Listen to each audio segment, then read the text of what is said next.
नमस्कार मेरे प्यारे भाइयों। स्वागत है आपका मेरे YouTube channel horror story Hindi में। आज की कहानी बहुत ही डरावनी है। आप सुनने जा रहे हैं काशगंज भूतिया रेलवे स्टेशन की कहानी, वो भी मेरी जुबानी। रात के 11:55 अर्जुन अपनी पुरानी मोटरसाइकिल पर सुनसान सड़क से गुजर रहा था। आसमान में बादल थे, छांव छुपा हुआ और ठंडी हवा में मिट्टी की गंध तैर रही थी। दूर कहीं एक टूटा हुआ बोर्ड हवा में चरमराता हुआ हिल रहा था। कासगंज जंक्शन। अक्षरों का आधा हिस्सा मिट चुका था। अर्जुन ने मोटरसाइकिल रोक दी। वो पेशे से पत्रकार था, लेकिन रोमांचक और अनसुलझे मामलों पर लिखना उसकी आदत थी। पिछले कुछ महीनों से उसे इस भूतिया स्टेशन के बारे में कहानियां मिल रही थीं। गायब होती ट्रेन, स्टेशन पर दिखती काली परछाइयां और आधी रात को गूंजती सीटी। स्टेशन का गेट खुला था, लेकिन लोहे के पल्ले झंग खा चुके थे। अर्जुन ने भीतर कदम रखा तो जूतों के नीचे बिखरी कंकड़ पत्थरों की आवाज सुनसान रात में और भी साफ सुनाई देने लगी। प्लेटफॉर्म पर टूटी बेंच, फटे पोस्टर और कोनों में मकड़ी के जाले। पुराने लाउडस्पीकर का तार हवा में हिल रहा था, जैसे किसी वक्त अचानक बोल पड़ेगा। स्टेशन की बड़ी दीवार पर घड़ी अब भी 12:07 पर अटकी थी।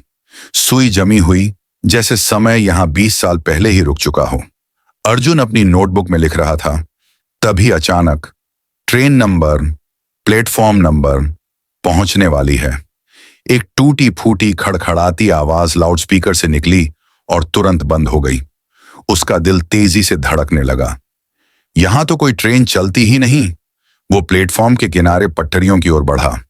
चारों तरफ अंधेरा, बस दूर कहीं से एक हल्की सी रोशनी आती दिख रही थी, जैसे किसी आने वाली ट्रेन की हेडलाइट। रोशनी धीरे धीरे पास आने लगी। अर्जुन की सांसें थम गईं। पटरियों पर कोई गाड़ी आ रही थी, लेकिन उसके आने की आवाज अजीब थी। लोहे के पहियों की जगह वो आवाज मानो किसी के चिल्लाने और कराहने जैसी थी।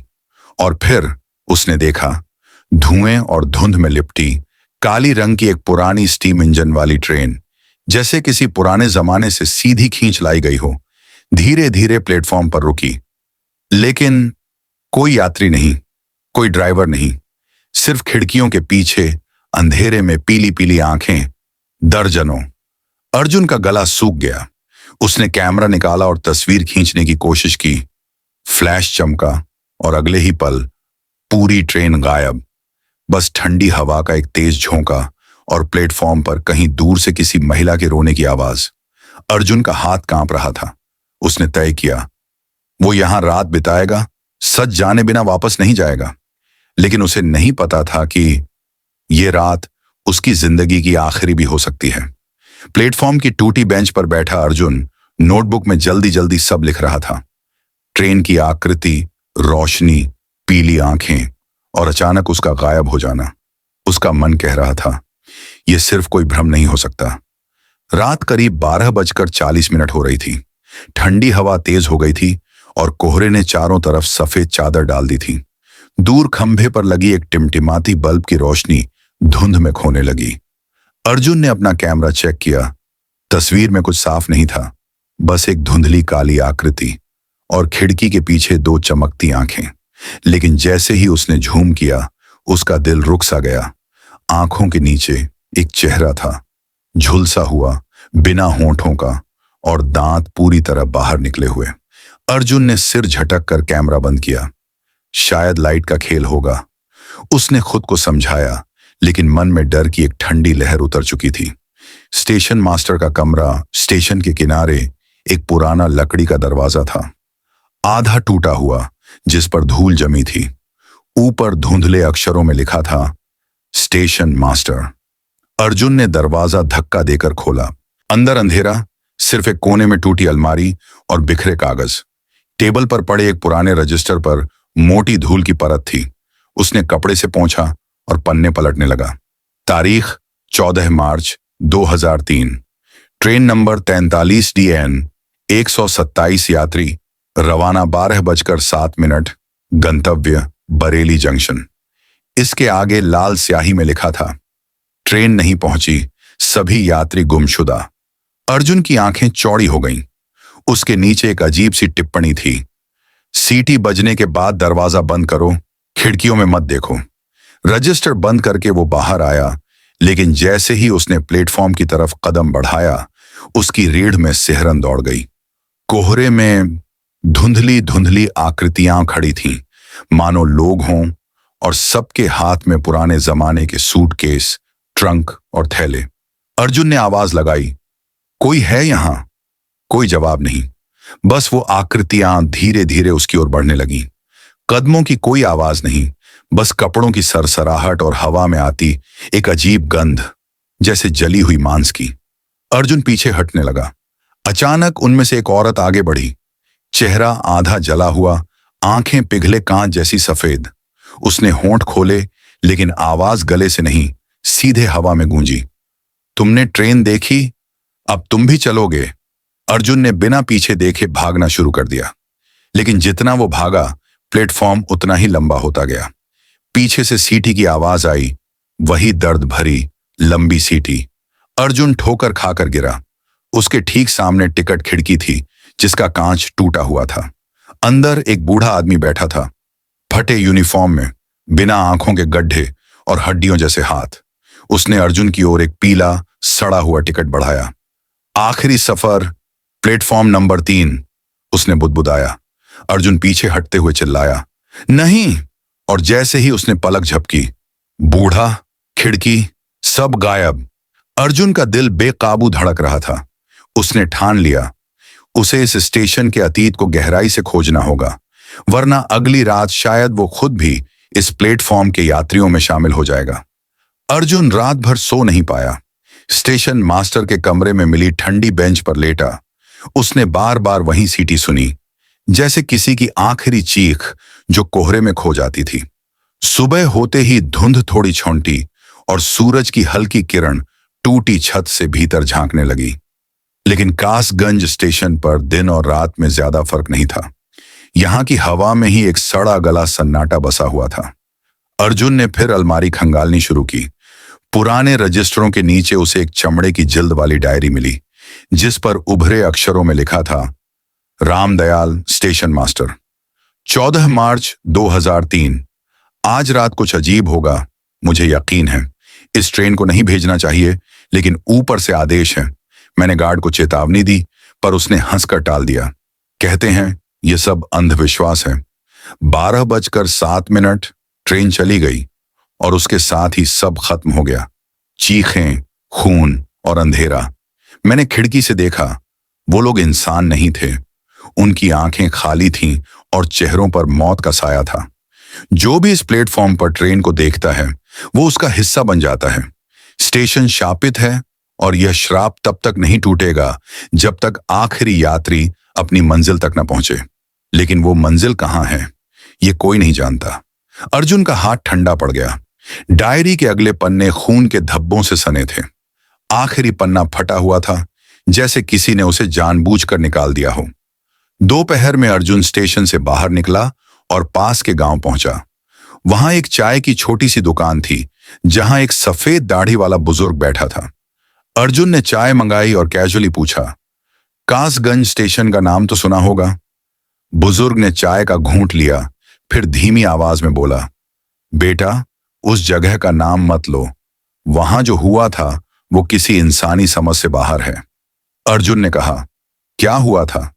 बुजुर्ग ने चारों तरफ नजर दौड़ाई, फिर झुककर बोला, 20 साल पहले एक पूरी ट्रेन गायब हो गई। कहते हैं उस ट्रेन में कुछ लोग नहीं, आत्माएं थीं।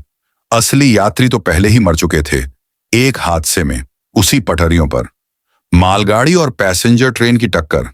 आधी रात का समय, सैकड़ों लोग मारे गए और उनकी लाशें 3 दिन बाद भी नहीं मिली।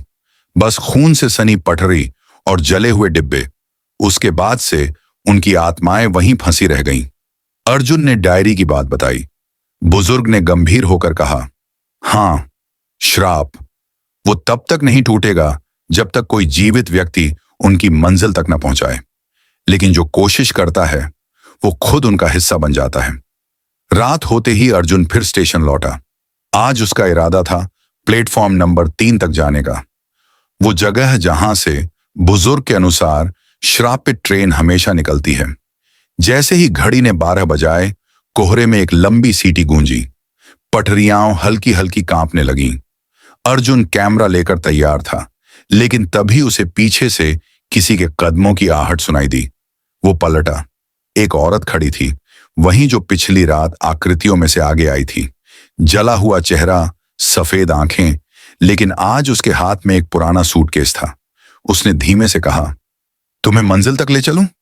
अर्जुन पीछे हटने लगा, लेकिन ट्रेन की रोशनी पास आती गई और फिर प्लेटफॉर्म नंबर 3 पर वही काली स्टीम इंजन रुकी। खिड़कियों के पीछे पीली आंखें चमक रही थीं और एक एक करके दरवाजे खुलने लगे। अर्जुन को लगा जैसे हवा का दबाव उसे आगे खींच रहा हो। उसके कान में वही महिला की आवाज आई, अब तुम हमारे साथ चलोगे? उसने पूरी ताकत से पीछे कदम बढ़ाया, लेकिन प्लेटफॉर्म के नीचे पटरियों पर किसी ने उसका पैर पकड़ लिया। अर्जुन के पैर पर ठंडी हड्डियों जैसी पकड़ कसती जा रही थी। उसने झटके से नीचे देखा। कोहरे और अंधेरे के बीच पटरियों के नीचे से एक सफेद गल चुका हाथ बाहर निकला हुआ था। हाथ की हड्डियां चिपकी हुई थीं, लेकिन नाखून काले और लंबे, जैसे कई सालों से बढ़ते रहे हों। अर्जुन ने पैर छुड़ाने की कोशिश की, लेकिन पकड़ इतनी मजबूत थी कि उसकी टांग में दर्द दौड़ गया। अचानक उस हाथ के साथ एक चेहरा भी उभरा। खाली आंखों के गड्ढे, आधा चेहरा सड़ा हुआ और मुंह से बस एक फुसफुसाहट, नीचे आओ। पटरियों के नीचे मानो कोई गहरी खाई खुल गई थी, जिसमें धुंध, अंधेरा और दूर दूर तक अनगिनत सड़े गले चेहरों की भीड़ थी। वो सब अर्जुन की ओर हाथ बढ़ा रहे थे, जैसे उसे अपने बीच खींच लेना चाहते हों। अर्जुन चीख पड़ा और पूरी ताकत से ऊपर की ओर छलांग लगाई। उसी वक्त ट्रेन की सीटी इतनी तेज गूंजी कि उसका सिर फटने लगा। वो हाथ अचानक छोड़ दिया गया, लेकिन गिरते गिरते अर्जुन प्लेटफॉर्म के किनारे से फिसलकर आधा नीचे लटक गया। नीचे खाई में सैकड़ों आंखें उसे घूर रही थीं और तभी खाई के बीच एक बहुत बड़ी आकृति उठ खड़ी हुई। इंसानी आकार से 3 गुना बड़ी, लेकिन सिर टेढ़ा, मुंह कान तक फटा हुआ। उसके शरीर पर पटरी के लोहे जैसे निशान और जगह जगह से झूलते मांस के टुकड़े थे। उसने गहरी खुरदरी आवाज में कहा, तुम मंजिल हो, अब भाग नहीं सकते। अर्जुन ने रेलिंग पकड़कर खुद को ऊपर खींचा और दौड़ते हुए स्टेशन मास्टर के कमरे में जा घुसा। उसने दरवाजा अंदर से बंद कर लिया, लेकिन बाहर से धीरे धीरे किसी के कदमों की आहट सुनाई देने लगी। एक नहीं, दर्जनों। कांच के धुंधले शीशे से उसने देखा, प्लेटफॉर्म पर दर्जनों यात्री खड़े थे। सबके चेहरे पिघले मोम जैसे, आंखें पीली और हाथों में पुराने सूटकेस। उनकी गर्दनें अजीब तरीके से टेढ़ी थीं, जैसे ट्रेन के हादसे में टूट गई हों। अर्जुन की सांस तेज हो रही थी। उसे लगा कि उसका दिल बाहर आ जाएगा। कमरे के कोने में एक लोहे का ट्रैप डोर दिखा। छोटा सा दरवाजा जो फर्श में फिट था। उस पर धूल की मोटी परत थी, लेकिन हैंडल झंखाया होने के बावजूद हल्का हिल रहा था। बाहर के कदमों की आहट तेज हो रही थी, तो अर्जुन ने बिना सोचे ट्रैप डोर खोल दिया और नीचे छलांग लगा दी। एक पुरानी सीढ़ी उसे एक तंग सुरंग में ले गई। दीवारें गीली थीं और कहीं कहीं से पानी टपक रहा था। जैसे जैसे वो नीचे उतरता गया, हवा ठंडी और भारी होती गई। सुरंग के अंत में एक बड़ा लोहे का दरवाजा था, जिस पर लाल रंग से लिखा था, गुजरने वाला कभी लौटता नहीं। अर्जुन ने दरवाजा खोला और सामने का नजारा उसकी रूह तक जमा देने वाला था। नीचे एक और स्टेशन था, लेकिन उल्टा। छत पर पटरियां थीं और यात्री हवा में लटके हुए थे, जैसे गुरुत्वाकर्षण उल्टा हो गया हो। उनके चेहरे में कोई जान नहीं थी, बस मुंह खुले थे और धीमी, एक जैसी फुसफुसाहट, चलो चलो चलो। बीच में वही काली स्टीम इंजन खड़ी थी, लेकिन ये असली से कहीं बड़ी थी। उसके डिब्बे अनंत तक फैलते जा रहे थे, जैसे उनका कोई अंत ही नहीं। खिड़कियों में हजारों पीली आंखें चमक रही थीं। अर्जुन को महसूस हुआ कि वो धीरे धीरे जमीन से ऊपर उठ रहा है, जैसे अदृश्य हाथ उसे खींच रहे हों। उसने चिल्लाने की कोशिश की, लेकिन आवाज बाहर नहीं निकली। तभी उसने अपनी गर्दन के पास किसी का ठंडा सांस लेना महसूस किया। पीछे मुड़कर देखा, वही बड़ी आकृति जिसका मुंह कान तक फटा था, उसके ठीक पीछे खड़ी थी। उसने अपना हाथ अर्जुन के कंधे पर रखा और बोली, अब तुम्हारा टिकट कट चुका है। अर्जुन के कानों में अब सिर्फ लोहे की चिड़चिड़ाती आवाज और दिल की धड़कन की गूंज थी। वो विशाल आकृति का ठंडा हाथ उसके कंधे से हट ही नहीं रहा था, जैसे उसकी रगों में खून को जमा रहा हो। उस आकृति ने धीरे धीरे उसे आगे धकेला और अर्जुन का पैर उस उल्टे स्टेशन की ओर बढ़ने लगा।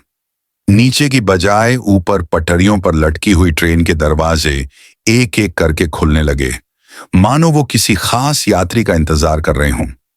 जैसे ही अर्जुन ने कदम रखा, उसके पैरों के नीचे की जमीन सामान्य हो गई। अब गुरुत्वाकर्षण सही था, लेकिन हवा में एक अजीब सी सड़ान थी। डिब्बा धुंधला धुंधला रोशन था, लेकिन सीटों पर बैठे यात्री इंसान नहीं थे। उनके चेहरे जले हुए, आंखें खोखली और शरीर ऐसे बैठे थे जैसे सदियों से एक ही मुद्रा में हों। कुछ के हाथ में अखबार, कुछ के पास खाने का डिब्बा, लेकिन सबकी हालत वैसी ही जैसे हादसे के उस पल में थी जब मौत ने उन्हें पकड़ लिया था। जैसे ही अर्जुन आगे बढ़ा, सबके सिर धीरे धीरे उसकी ओर घूमने लगे और फिर एक साथ सबके मुंह खुल गए। कानों में गूंजने लगी एक सामूहिक फुसफुसाहट, मंजिल, मंजिल, मंजिल। अचानक डिब्बे के दूसरे छोर से कदमों की भारी आवाज आई। एक लंबा दुबला पतला आदमी फटी पुरानी रेलवे वर्दी में, हाथ में पंच मशीन लिए अर्जुन की ओर आ रहा था। उसका चेहरा आधा ढका हुआ था, लेकिन जितना हिस्सा दिख रहा था वो बस हड्डी और काले धब्बों का था। वो अर्जुन के सामने आकर ठिठका और ठंडी आवाज में बोला, टिकट? अर्जुन ने सिर हिलाकर कहा, मेरे पास नहीं है। कंडक्टर ने धीरे से मुस्कुराया, जिससे उसके सड़े दांत नजर आए। हर किसी के पास टिकट होता है, मौत का। उसने अर्जुन की कलाई पकड़कर जोर से दबाया। अर्जुन ने दर्द से चीख मारी। उसकी त्वचा पर लाल रंग का एक जलता हुआ निशान उभर आया, जिसमें ट्रेन की आकृति थी। खिड़की से बाहर झांकते हुए अर्जुन ने देखा कि ट्रेन किसी अजीब दुनिया से गुजर रही थी। न आसमान, न जमीन, बस धुएं और साए का अनंत विस्तार। कभी कभी अंधेरे में लटकते हुए टूटे पुल, आधे ध्वस्त स्टेशन और हवा में तैरती हुई लाशें दिखाई देती। ट्रेन तेजी से गुजर रही थी, लेकिन न तो पटरी बदलती थी, न ही कोई गंतव्य दिखाई देता था। अचानक पीछे से एक हाथ अर्जुन के कंधे पर पड़ा। वो मुड़ा। एक बूढ़ा यात्री, जिसके चेहरे पर आधी त्वचा बची थी, बाकी हड्डियां बाहर झांक रही थीं। उसने धीमे से कहा, अगर जीवित लौटना चाहता है तो दरवाजा खुलते ही कूद जाना, वरना हमेशा के लिए फंस जाएगा। अर्जुन ने पूछा, कहां कूदना? बूढ़ा बोला, जहां सन्नाटा टूटे और रोशनी दिखे। जल्दी करना, समय कम है। कंडक्टर ने चिल्लाया, अगली मंजिल, उतरने के लिए तैयार हो जाओ। ट्रेन धीमी होने लगी। अर्जुन ने खिड़की से देखा, सामने एक और स्टेशन था, लेकिन वो किसी सपने की तरह टूटा फूटा था। प्लेटफॉर्म पर कोई इंसान नहीं, बस दर्जनों परछाइयां, जिनके हाथ लंबे लंबे और नुकीले थे। दरवाजा खुलते ही सब यात्री उतरने लगे, लेकिन वो परछाइयां उन्हें पकड़कर खींच ले जा रही थीं। हर पकड़ के साथ यात्री की चीख निकलती और उसका शरीर धुएं में बदलकर हवा में गायब हो जाता। अर्जुन को समझ आ गया, यही है मौत की मंजिल। उसने फैसला किया कि उसे यहीं कूदना होगा, लेकिन किसी और दिशा में, जहां ये परछाइयां न हों।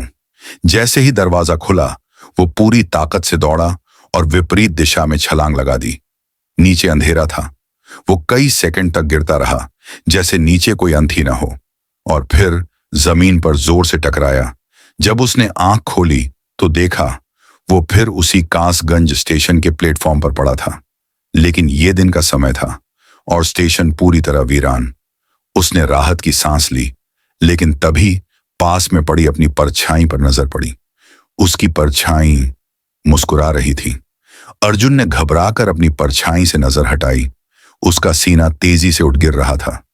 यह कैसे हो सकता है? परछाई तो सिर्फ हमारी हरकत की नकल करती है। लेकिन उसकी परछाई स्थिर खड़ी थी और होंठों पर एक लंबी ठंडी मुस्कान थी। धीरे धीरे वो मुस्कान फैलती गई, जैसे किसी ने अदृश्य चाकू से उसके चेहरे के दोनों किनारों को चीर दिया हो। अर्जुन ने डर के मारे पीछे कदम बढ़ाया और उसकी परछाई आगे कदम बढ़ाने लगी। अचानक परछाई जमीन से अलग होकर उठ खड़ी हुई। वो बिल्कुल अर्जुन जैसी दिखती थी, लेकिन आंखें पूरी तरह काली और त्वचा पर हल्की सी धुंध लिपटी हुई। उसने एक धीमी आवाज में कहा, तुम वापस आ गए, लेकिन तुम अकेले नहीं हो। अर्जुन ने कांपते हुए पूछा, तुम क्या हो? परछाई बोली, मैं वो हिस्सा हूं जो ट्रेन में रह गया था। अब हम एक जैसे हैं, बस फर्क इतना है कि मैं इंतजार नहीं करती।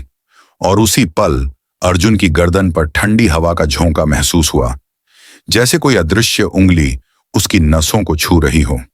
प्लेटफॉर्म के कोने में टूटा हुआ एक बड़ा दर्पण रखा था। अर्जुन ने उसमें झांका तो पाया कि शीशे में सिर्फ परछाई दिख रही थी, वो खुद नहीं। परछाई ने शीशे के अंदर से हाथ बढ़ाया और धीरे धीरे कांच के पार आ गई। अब दोनों आमने सामने खड़े थे। अर्जुन के दिमाग में किसी और की आवाज गूंजने लगी, अगर परछाई बाहर आ जाए तो असली अंदर चला जाता है, हमेशा के लिए। अर्जुन भागने लगा। वो पुराने माल गोदाम से होते हुए स्टेशन के पीछे के जंगल में घुस गया, लेकिन परछाई हर मोड़ पर उसके पीछे थी, कभी पेड़ों के बीच से, कभी जमीन पर लहराते धुएं से, कभी उसकी अपनी चाल की हूबहू नकल करते हुए। हर बार जब अर्जुन मुड़कर देखता, परछाई थोड़ी और करीब आ जाती और हर बार उसकी मुस्कान और चौड़ी हो जाती। जंगल के किनारे वो फिर उसी बुजुर्ग के घर पहुंचा जिससे पहले मिला था। बुजुर्ग ने दरवाजा खोला और अर्जुन को देखकर चौंक गया। उसने बिना समय गंवाए कहा, तुम्हारे पीछे जो है वो अब तुम्हारा पीछा तब तक नहीं छोड़ेगी जब तक वो तुम्हारी जगह ना ले ले। अर्जुन ने हांफते हुए पूछा, रोकेंगे कैसे? बुजुर्ग ने धीमे से कहा, उसका अंत वहीं होगा जहां उसकी शुरुआत हुई थी, प्लेटफॉर्म नंबर 3। लेकिन वहां वापस जाना मौत को बुलाना है। रात होते ही अर्जुन ने तय किया कि वो वहीं जाएगा। स्टेशन पर कोहरा पहले से भी घना था। घड़ी अब भी 12:07 पर अटकी थी और दूर से वही सीटी। प्लेटफॉर्म नंबर 3 पर पहुंचते ही उसने देखा, परछाई पहले से वहां खड़ी थी, उसकी ओर पीठ करके मानो किसी का इंतजार कर रही हो। जैसे ही ट्रेन की हेडलाइट कोहरे को चीरती हुई आई, परछाई ने धीरे से सिर घुमाया। उसकी आंखों में अब पीली चमक थी, ठीक वैसी जैसी उस ट्रेन के यात्रियों की थी। अर्जुन ने चिल्लाकर कहा, अगर तुझे मेरी जगह लेनी है तो पहले मुझे हराना होगा। परछाई मुस्कुराई और बोली, हराने की नहीं, जगह बदलने की बारी है। ट्रेन का दरवाजा खुला। परछाई ने हाथ बढ़ाया और उसी पल अर्जुन ने पूरी ताकत से उसे धक्का दे दिया। लेकिन जैसे ही वो प्लेटफॉर्म से गिरने लगी, उसने अर्जुन की कलाई पकड़ ली, वही जगह जहां मौत का टिकट का निशान था।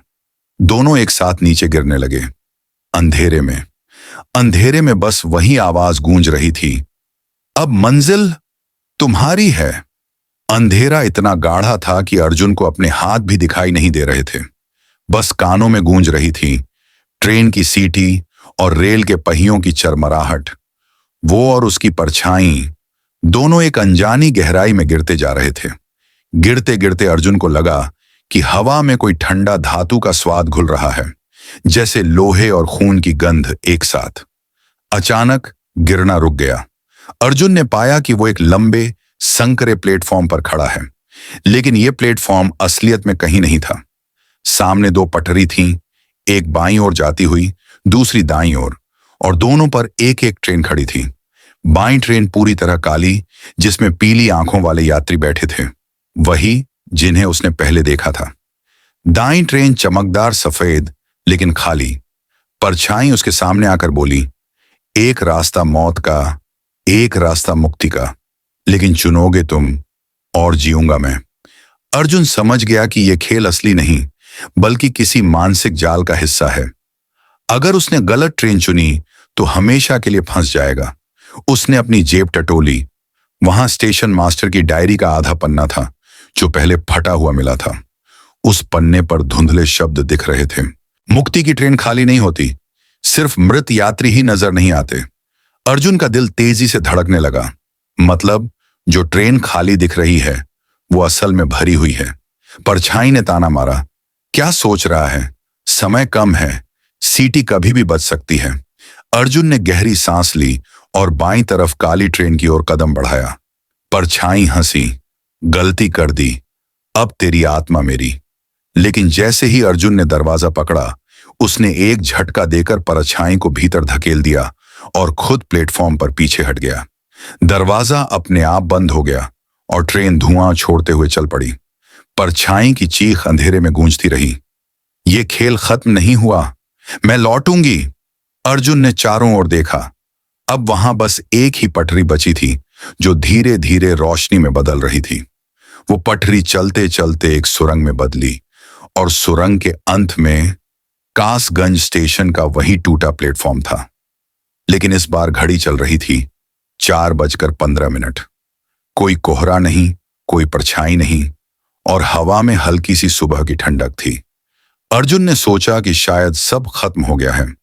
जैसे ही वो स्टेशन से बाहर निकलने लगा, उसने अपने पीछे लाउडस्पीकर पर एक आवाज सुनी, train number 43 DN platform number 3 पर आने वाली है। उसका खून ठंडा हो गया। वो मुड़ा।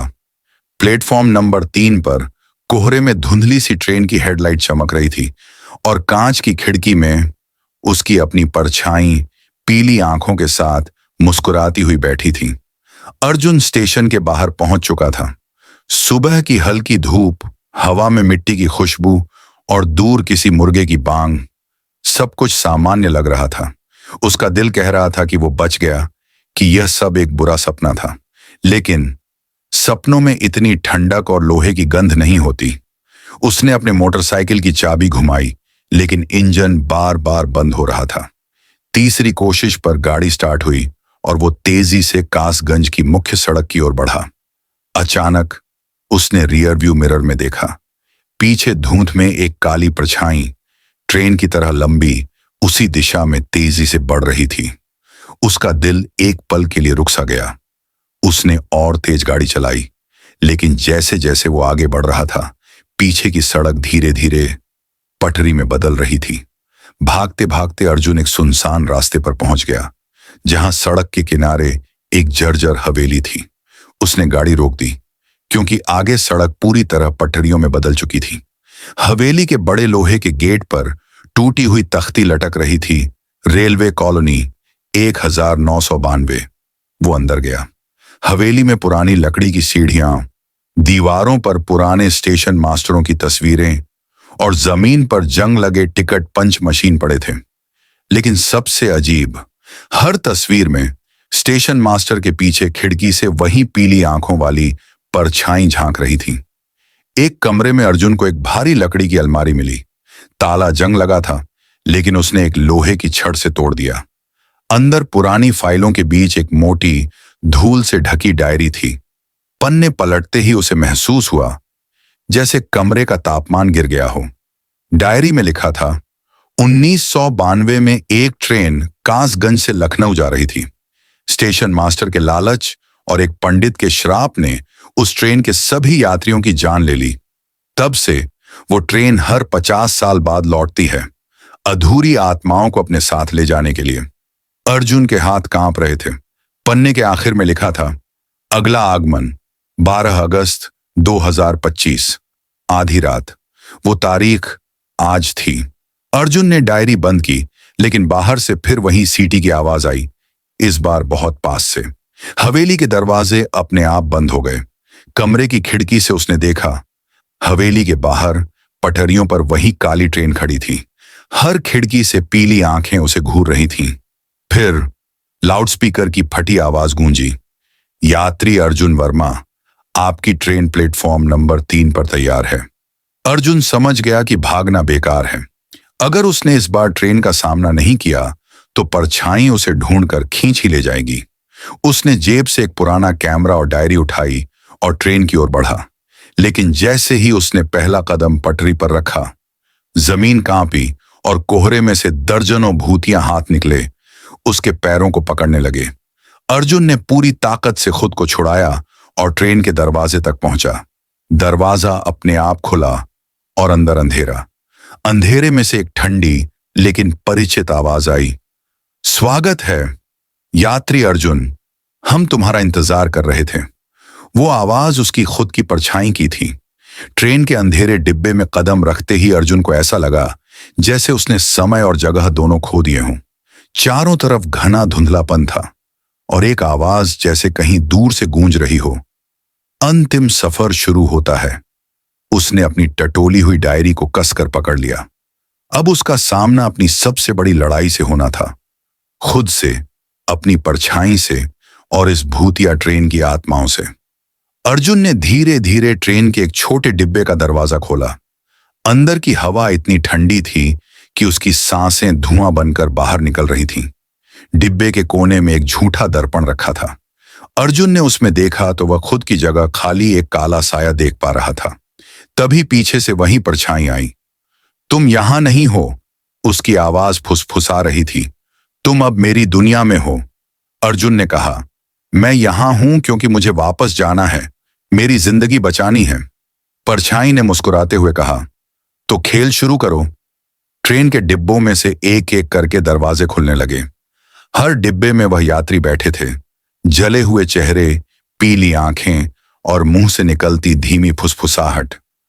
मंजिल, मंजिल। अर्जुन ने खुद को धक्का दिया। उस अंधेरे के बीच से होते हुए एक छोटे कमरे तक पहुंचा। कमरे के बीच में एक पुरानी रेल की घंटी थी। उस घंटी को बजाने वाला कोई भी इस ट्रेन से मुक्त हो सकता था, लेकिन घंटी बजाना भी आसान नहीं था। कमरे में एक पुरानी घड़ी टंगी थी, जिसकी सुइयां 12:07 पर अटक गई थीं। अर्जुन ने घड़ी को देखा और समझ गया, यह समय ट्रेन के श्राप की शुरुआत थी। अगर वह 12:07 से पहले घंटी नहीं बजेगा तो वह भी हमेशा के लिए इसी ट्रेन का हिस्सा बन जाएगा। परछाई धीरे धीरे उसकी ओर आई। यहां रहो, हमारे साथ, तुम हमारी आखिरी जिंदगी हो। अर्जुन ने अपनी हिम्मत जुटाई और कहा, मैं तुम्हारे खेल का हिस्सा नहीं बनूंगा। अर्जुन ने झट से रेल की घंटी को जोर से बजाया तो जैसे बिजली कटी हो, पूरा डिब्बा चमक उठा। उसकी आंखों के सामने वे सारी आत्माएं जो ट्रेन में कैद थीं, धीरे धीरे धुआं बनकर उड़ने लगी। परछाई चिल्लाई, यह संभव नहीं, लेकिन उसकी आवाज धीमी पड़ने लगी और फिर खत्म हो गई। ट्रेन का डिब्बा धीरे धीरे टूटने लगा और अर्जुन महसूस करने लगा कि वह हवा में तैर रहा है। फिर सब कुछ उजाले में बदल गया। अर्जुन ने अपनी आंखें खोली। वो कासगंज रेलवे स्टेशन के प्लेटफॉर्म पर खड़ा था, सुबह की पहली धूप में। कोई ट्रेन नहीं थी, परछाई नहीं, बस ठंडी हवा और दूर से आने वाली ट्रेनों की सामान्य आवाज। अर्जुन ने सांस ली और मुस्कुराया। उसने वो भयानक सफर पूरी कर लिया था, लेकिन उसकी हिम्मत और जज्बे की कहानी उस स्टेशन पर सदियों तक गूंजती रहेगी,